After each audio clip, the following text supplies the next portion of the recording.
Hi good people, Titus here for part 2 of the Flashbang Blender mini-series, and in this video we're going to tackle the tank portion of our model by using a simple plane mesh with some modifiers added to it. Let's not waste any time and jump right into it. Alright, in the last one we were doing the caps. There is one final part on the caps that I'm going to want to finish off in this one real quick.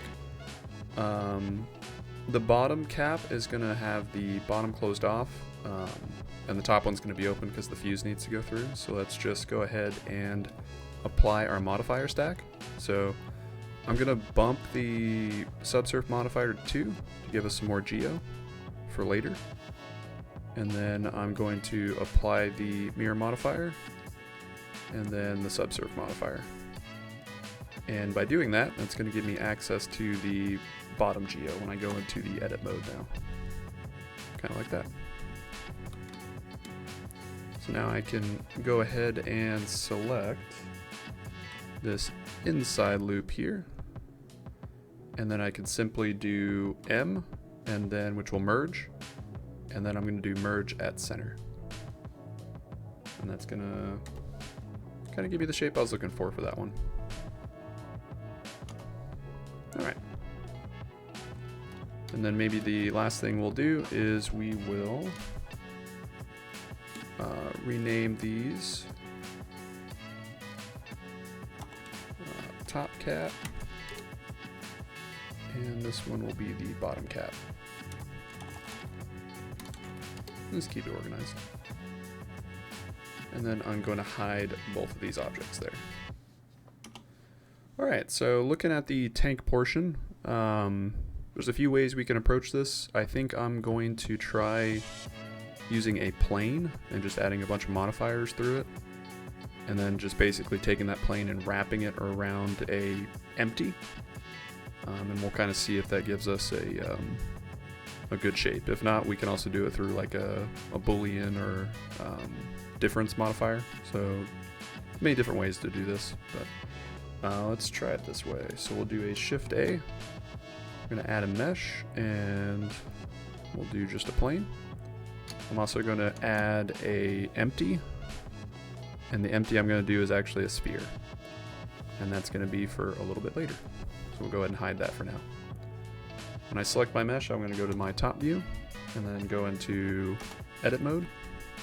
I'm going to right click and subdivide, give me some more geo. I need a lot more geo, so I'm going to right click, subdivide. I'm going to right click, subdivide again, and right click, subdivide one last time. So it gives me something like this. I'm then going to try 4 squares by 4 squares. So let's start center. I'm going to go into face select mode with 3. I'll do 2 on the left and then 2 on the right of the y-axis here just to make it easy. And then I'll go up 4. So that's going to be my first circle. And then I'll just give it 1 space because it looks like they're pretty close together. And a lot of this is trial and error, just seeing if the shape makes sense or if it kind of looks close to what we're trying to go for. Because looking at the reference model, it looks like there's 6 circles. So we're going to need to, basically going to need some, we need to pack these pretty tight, so it's going to be a little tough. With those selected, let's right click and use our loop tools add-on, and which is free, and then just convert the selection to circle. I'm then going to press I to inset, and I'm just going to inset it just a little bit just to give it some rigidity when we add our subsurf modifier on there. And then we'll press X to delete the faces, and that's looking pretty good. Now I'm going to be doing this through an array modifier as well to give me my extra sections. So for this, I need the top portion to be a half circle and the bottom portion to be a half circle.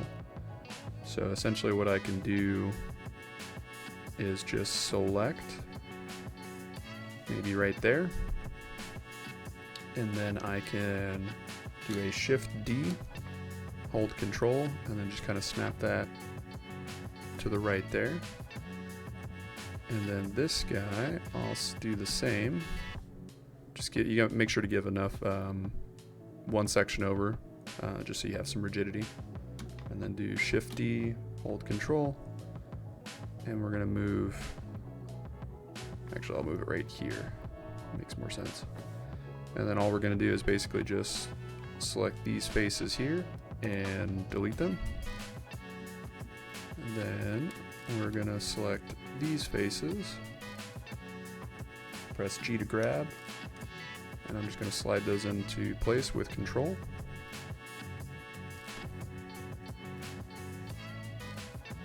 And G to grab, I'll line these up. And then select these faces just so I get the right selection. X to delete them. And then I'm just going to grab these, hold Control, and just slot them into place, kind of like that. Oops. There we go. And you have to do that in edit mode, so it's one piece still. And we're going to add a weld modifier to fix some of the vertex joint issues. So the modifier stack will matter, by the way. If you do it out of order, it's going to look a little funky. So make sure to pay special attention to how I set up my modifier stack. But all right, I'm happy with that shape, so I am going to start with the modifiers now, just to see how this goes. So we're going to need our empty back in the scene, our little sphere. And with the plane selected, first one's going to be an array modifier. We'll try 3. I'm then going to duplicate the array modifier, and instead of going across the X, I'm going to push it across the Y and set the X to 0. So we kind of have a lot of geo to play with. Now with my arrays in place, I'm going to add a simple deform. There we go. And what we can do is we can do a bend, and we can select our empty, which is our sphere. And if you notice, if it doesn't move at all, it's probably because your sphere needs to rotate on the X. So we can go to the sphere, rotate on the X, and do, well, we want to do 360, so, or actually no, we want to do 90. So we'll do rotate X 90 degrees.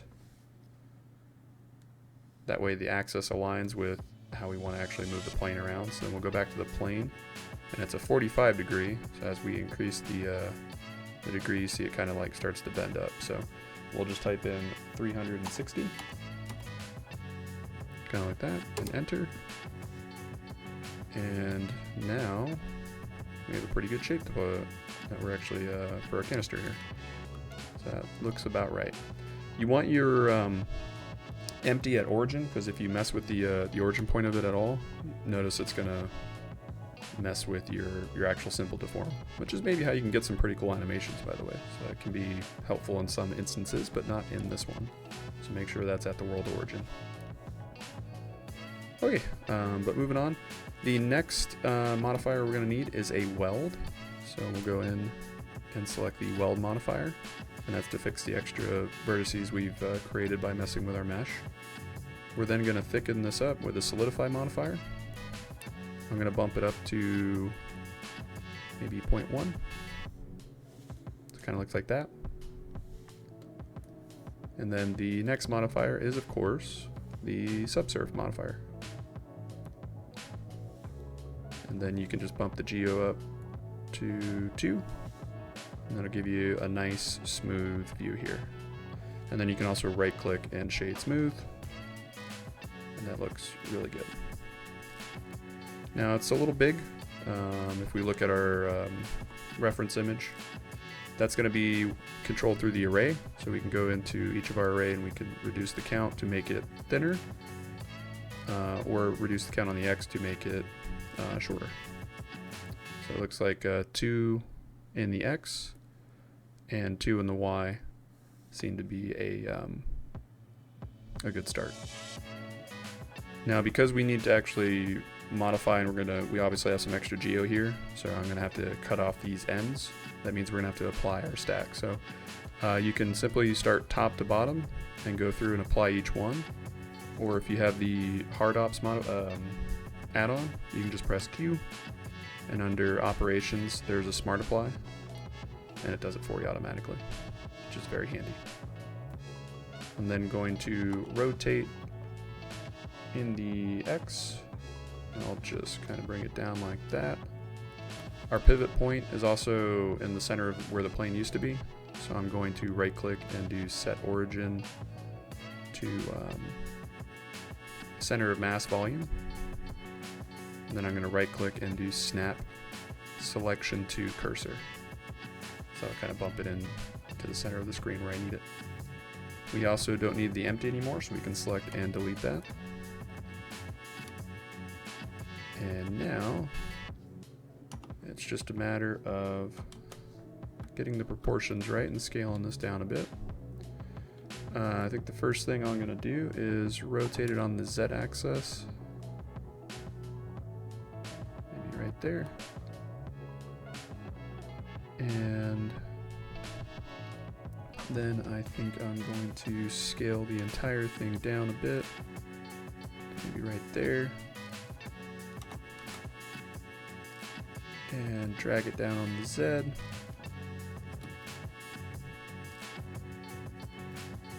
Alright, let's look at 3, let's look at 1. There, you can see it's not perfect, but it's not terrible either. So you add your caps on. It looks pretty decent for, you know, basic flashbang that we're looking for. But we do have some extra geo, so let's see if we can clean that up a bit. So let's go into front view, and actually I think I will put the top cap on and go into X-ray, Alt Z, and then I'll tab into edit mode, and you can see there's a lot of geo here, so I gotta be careful. But I think we can just do face select and kind of drag down, maybe right there. Yeah, maybe I'll go a little bit further. So let's try about there. Alright, we'll press X, delete faces. And it looks like I cut it a little bit too much, so let's undo that. Control Z.